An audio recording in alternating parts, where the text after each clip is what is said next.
Hey everybody, how's it going? This is Beeswarm Gaming, and I'm in the world of Beeswarm. All right, so let's get this started. No chit chatter for the most part.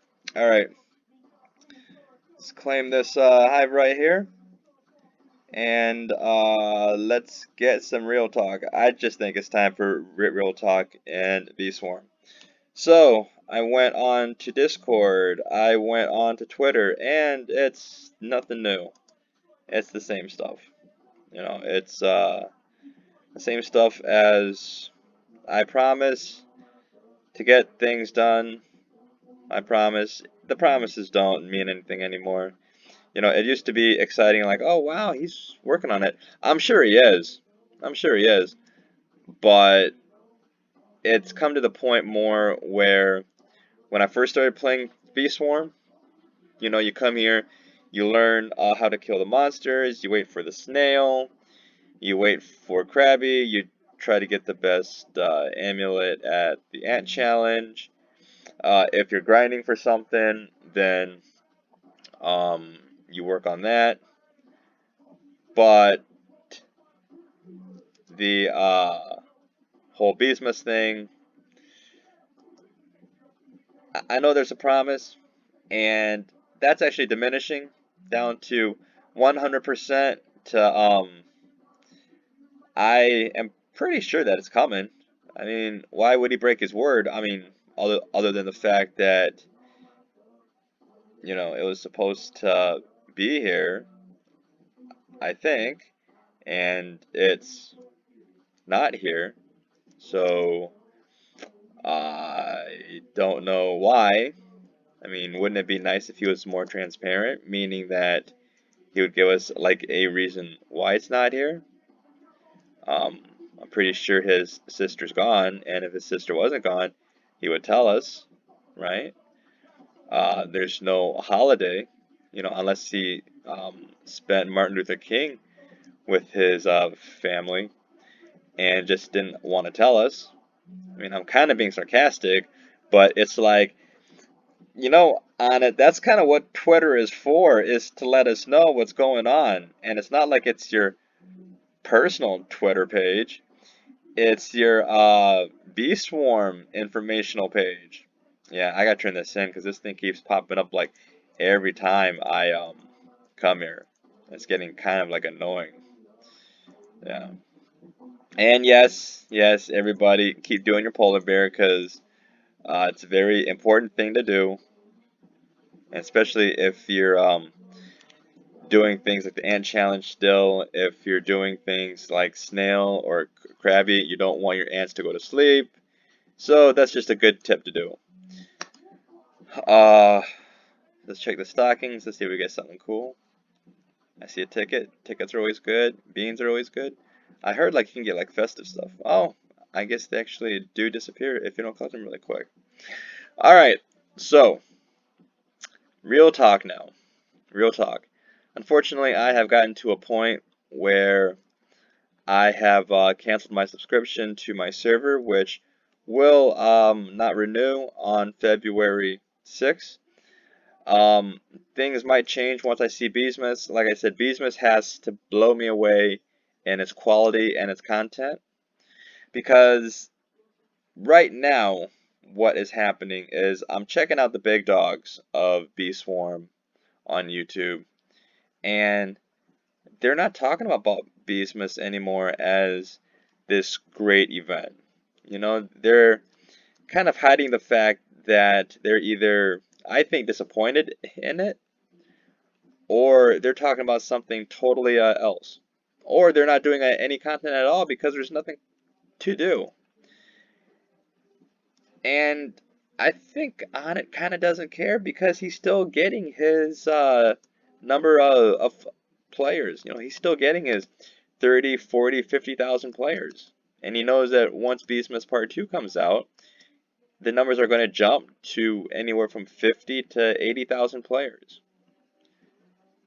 And I think that's kind of sad. It's like McDonald's, and they promised that the McRib is coming back. And then they delay it delay it, and they know that people love the McRib and they look forward to it every single year. And when it comes out, it's like, hey, we didn't have to worry about people not coming to McDonald's because there's people coming to McDonald's anyway. And now that we have the McRib, the people who are waiting for it, they're going to eat it anyway. And I kind of feel that way toward Roblox. Not Roblox the company, but that it just feels like they should be doing something with Beeswarm. Kind of like saying, look, you are kind of pushing people away, I believe, to not play this game anymore, and we just put this back on the market because for people like me, right, I'm a pay-to-play player for the most part, meaning that I actually have to find a game that I'm like, look, I don't want to like grind and grind and grind and grind just to get something good. I want to start out in the game and get something good, right? You know, I'll try to get something good, but hey, I want to start out with something good. So so for instance, like the game that I'm playing, My Hero Mania. Now, of course, you can't be a top tier OP player in PvP because you can't play PvP and just have the money skills and say, hey, I'm going to pay to be the best. No, that's something that you have to learn. You know, that's something that you may even have natural skills for to a certain point, but you can pay to try to get the best monster for it. And that's what I did. That's what I did is I said there's a way to get a legendary what they call quirk, and it costs a lot, but I was like, hey, you know, I spent that amount of money on Bee Swarm, and this isn't going to take the place of Bee Swarm, but for right now it is because I want to play like a game. So real talk is that I'm not going to judge anybody for getting a private server. I'm not going to judge anybody for the amount of play that they do on Bee Swarm. Because trust me, I would be on Bee Swarm if I still needed boots, if I still needed a mask, because I would take this time and say, this is a good time to get this stuff done. That's what I would do, you know. Um, I just don't see a reason to spend hours and hours and hours and hours on Bee Swarm to grind, and I don't know why I would want to get my bees to 16 when none of the monsters require me to get it to 16, and I have a good time on Krabby, I have a good time on Snail. Speaking of Snail, I need to fight Snail. I just haven't fought Snail. I might even have to fight Krabby this morning when I did my normal fighting the beetle and the bear. You know, I got the regular stuff, which is what I will do. You know, that's become a habit of mine for months. Come on, let me get that stuff. Come on. So let me get one. And I died. I hope he changes the bear where it's easier to kill, because I think the number of kills has stayed the same. I just feel like he hasn't really thought out Beesmas 2020, and people are already comparing it to like Beesmas 2019, which is really sad. When you compare something to last year, not good, not good, not good. I literally feel like someone has told me that I should get excited about something, and here I am. And if this is what I was supposed to get excited about, so many people have let me down, including myself. So people, give me some encouraging words. You know, tell me that I'm overreacting. But at this time, I'd be playing, and this place would be full, man. I mean, some regulars would be here. Now, I'm glad that these people are still using the server. Um, and I've seen their hives like grow, which is great. And I've seen an improvement with like other players. But now here's the thing with some of the other quote unquote regular players is they've reached the point that I have too, that they're like, well, now what else can I do? Okay, last thing is let's see if I have to fight Krabby.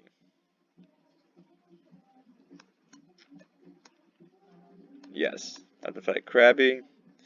This is just more of a traditional thing. I'm not gonna do the focus thing. And let's see if I even remember how to fight Krabby. And I think I do. Alright. We're going to kill him fast. We're just going to use the 2 billion stingers that I have that I'm not going to use. And is it even working? Armor stingers even being used? Yes, they are. I was going to say, I can't see them. Well, they moved up there.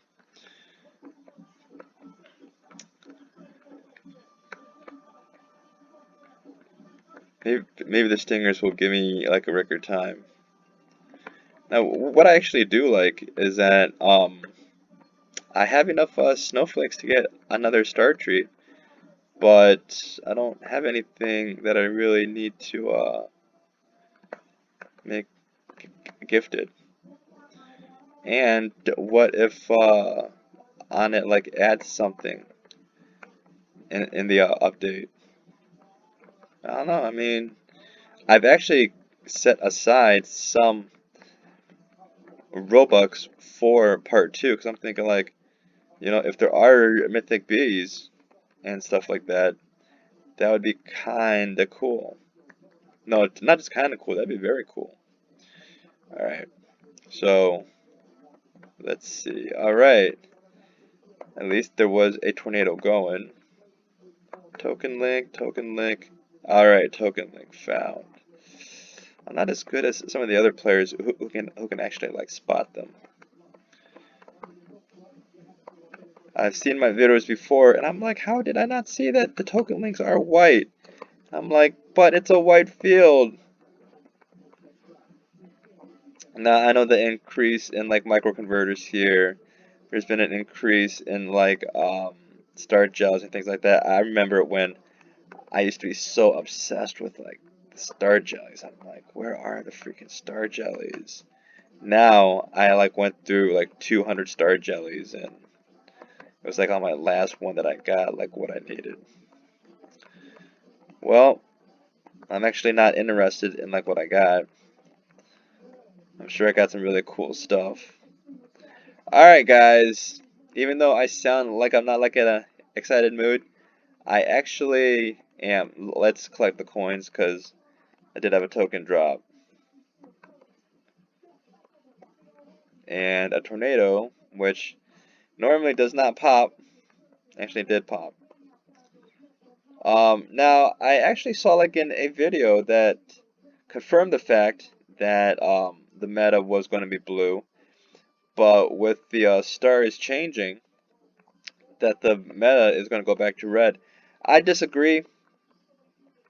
I disagree because the only star that has no nerf in it was the pop star, and that kind of gives a clue that if the only star to not get any sort of nerf is the blue star, and I'm expecting one of the mythics to be blue and the other one probably colorless. Like I said, that's just my thought though. But the other person's been playing this longer and is definitely a lot smarter than the game as me. But he did say that you know, thought that the meta was going to be blue this year, and after changing the stars, especially Scorching Star, um, thought that the meta is going to be red again. Anyway, that's my final thought. Guys, take care. Bye.